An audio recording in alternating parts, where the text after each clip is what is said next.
What's going on, guys? Mike Garcia, your ORL Realtor. Today I'm sitting here with Brad Siebert with the mortgage firm. And Brad, tell us a little bit about yourself and how long you've been in the business. Well, I'm almost a native Floridian. I was born in 1967, moved here down to Miami in 1969. That's where I went through school and high school, graduated, went to school at North Carolina State. That's right, yep. And then moved back to Florida in 92. That's how I ended up here in Orlando. And I've been in the business since I got my license in 2002. Okay, great. And it's been very successful. I had the pleasure of working with Brad on several transactions. And just want to ask you a few questions. What documents would you advise a borrower to prepare when applying for a home loan? Yeah, when applying for a home loan, we need the documents that you would probably, if you were to do a guess, what we need. It's very simple. We need pay stubs, bank statements, W-2s and tax returns, and a copy of your driver's license. That's 99% of what we normally need. Unless there's something particular about your current employment or situation, we may need a letter of explanation. But generally, we just need those little bit of information, and that's what we use to get your loan approved. Okay, great. What are the different types of mortgage programs available for home buyers, and how would you determine the type of loan to place a borrower in? Yeah, there's generally 4 or 5 different loan types. The first one is conventional. Okay. The most common is probably FHA. Then depending if you've had a military background, there's the VA. And then depending on where you are going to be moving to or buy your house, there's USDA. And the loan program is basically picked based on the certain individual. Depending on your credit, your down payment, again, where you will want to reside, we're going to offer you the different options. We'll go over the benefits of each loan with the borrower. Okay. And then they can choose which one they think is best meets for them. Great. And when locking in interest rates, let's say the rate drops in the middle of a transaction, can that borrower apply for the newest rate? Yeah, we call that a one-time float down. Okay. So let's say the rate today is 4.25, and then in 5 days later, the market drops and the rate is now 4%. We have that ability to drop the rate one time in between the time they lock the rate and the time they close. Okay, great. And they really don't have to monitor that. We can do that You guys for stay them. on top of that. But they can call anytime and say, hey, what's the rate today? Good to know.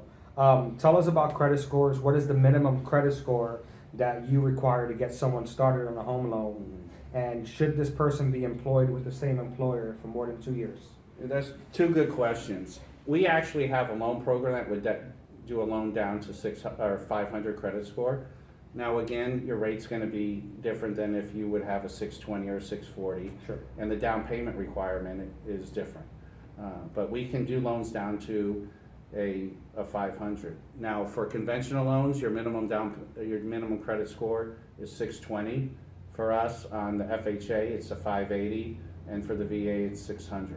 Okay, more than Yeah. 2 years. As far as being employed with the same employer for 2 years, depending on your lender, that may vary, and I think it's a general misconception where if you're not employed by the same company for 2 years, that's looked at as a negative. Right. And with us at the mortgage firm, it's not.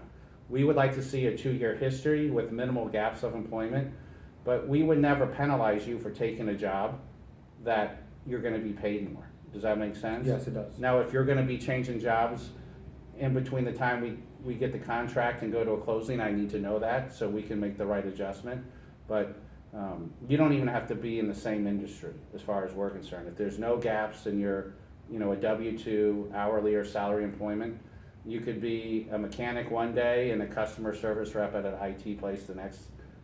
For us, we don't hold that against you. Okay. The time when employment counts is if you're heavily commissioned. We need to see a 2-year history as far as commission goes.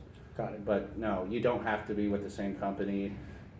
That's pretty regular as far as with us. Now, some lenders, they do have that. Right. But we don't have that as one of our criteria. Okay, that's good to know. Let's say a buyer is not ready to purchase a home based on his or her credit score. What do you offer at that point assistance to help them build credit to get them ready for that next step? Yeah, a lot of times we look at the credit scores and it's just not ready.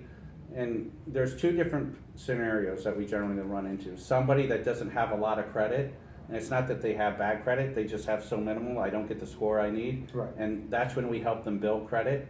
That's the best one to be in because it's easier to build credit than to fix credit. Okay. Then we have some people that may have had an issue, you know, in their past where they had a couple collections or missed payments, and that's more credit repair. I have a program that will actually tell me, okay, if we do this, this, and this, according to the trade lines in your credit report, it would raise your score X amount.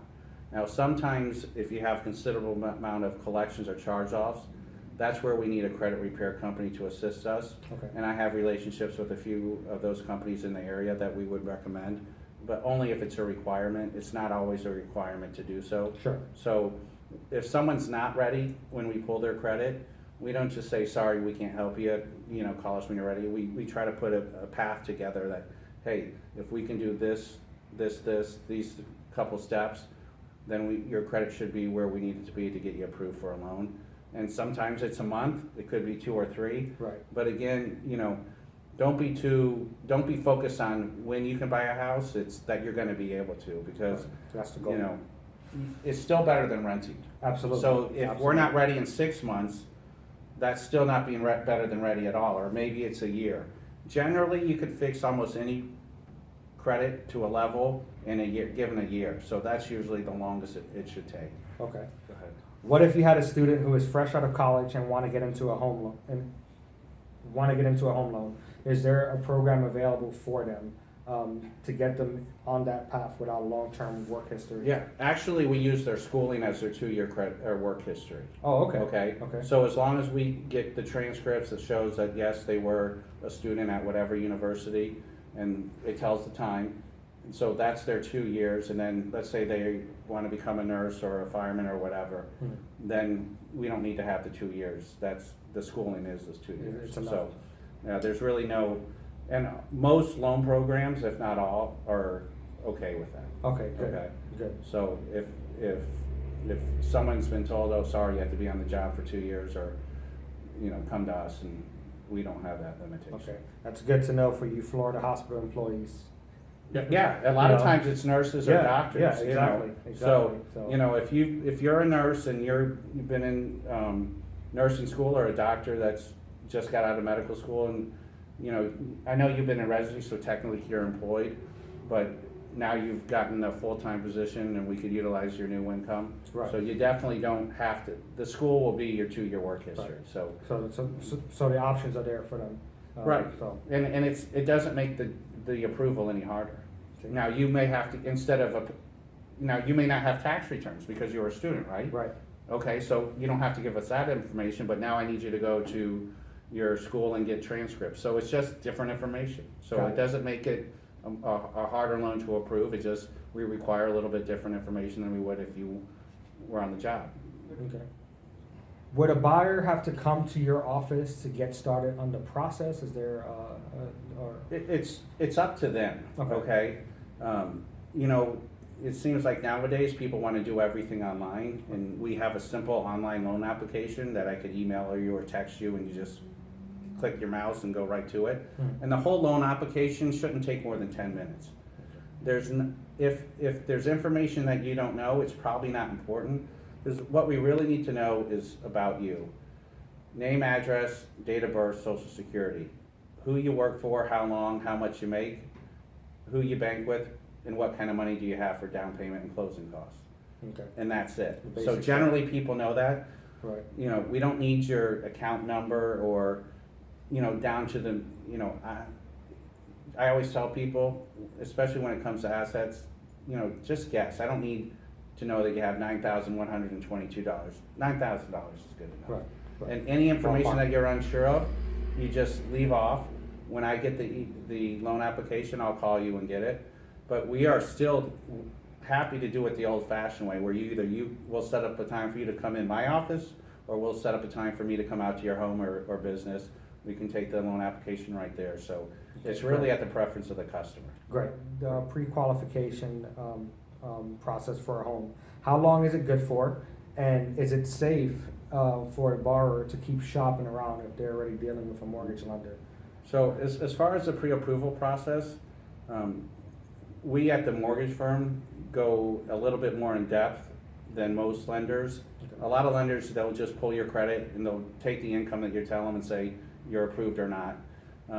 But what we don't want to do is spend people's time on a loan that may or may not be able to get approved. Right. So we actually collect the pay stubs, the tax returns, all the information we're going to need for underwriting at the time of pre-approval, because we don't want to be there any surprises.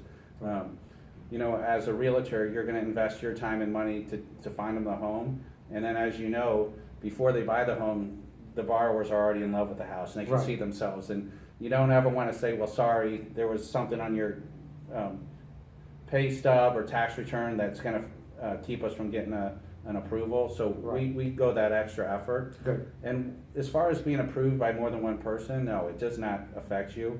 And, you know, people are always concerned about, hey, I don't want to have my credit run multiple times. The way that the credit process is designed is if you have a lender or multiple lenders run your credit within a 30-day process, it should not affect your credit scores where it says, hey, too many inquiries. Right. But even if you do have, you know, multiple people, it does not affect your credit scores a considerable amount. Sometimes it's a point or two less, Okay. but depending on what your credit is, that point or two may be the difference. Right, exactly. And you know, we'll tell you at the time of loan application, hey, here's your credit, there's where you need to be, and that's when we say, hey, you're close, so don't do anything to make yourself better because we already have a pre-approval. You can't get more pre-approval. Right. The key to this process, just like in anything, is communication. You need to have good communication with your realtor, you need to have good communication with your lender, and the lenders and the realtors need to communicate. Good. So that's one of the things that we strive for at the mortgage firm is, you know, it's a process, it's an important one. Most people that are buying houses, it's their first time or, you know, it's been a while and can be stressful. And the better you communicate and we communicate with them is say, okay, you know, we're gonna educate the buyers on this is the loan process. It'll take this number of days for this to get done, this number of days for this to get done. And just because we haven't heard in between, it doesn't mean anything's bad going on. It just, Right. it takes a little bit of time to do each step. Right. And then I guess, how can we find you? Do you have a social media? Where is this building located? My branch is located in Maitland off of North Lake Destiny Road. My address is 1101 North Lake Destiny, 1101 North Lake Destiny Road, Suite 310. You can stop by. We don't have office hours. Generally, I'm in by 7:30, and we're here usually at least to 5. There's not too many days that we don't have someone here to 6 or later. Sure. But what I tell you is, you know, before you come in, just call us and make sure someone's gonna be there. And you wanna make sure a loan officer is gonna be here that can take your information. Because when you're here, we should be able to pre-approve you while you're here. We don't take your information and leave. We can do it all in one sitting, so you may not have to come back. Or you can find us on the website. Our website is wearenotthebanks.com. It's www, then all spelled out, wearenotthebanks.com. And I'm on Facebook, it's called wearenotthebanks.com, we're better. But I like that. yeah, just Google my name or Facebook me and search for Brad Siebert, and it's Siebert, and then you can see my wearenotthebanks.com webpage. Okay. And you'll find the rest of the information in the bio below. Brad, it's truly been a pleasure. And just so everyone knows, there's also bilingual staff here in the office. So if you have Spanish speakers, they're fully equipped. They're good and they're fast. Yeah. So I highly recommend the mortgage firm. And about our website, you can go on our website and do a drop down. It'll say English, Portuguese, and Spanish. So Look at that. it's not too hard to switch it to the language of your preference. Okay, great. Well, thank you, Brad. Thank I you. appreciate you. My pleasure. All right. Bye-bye. Talk to you. Bye.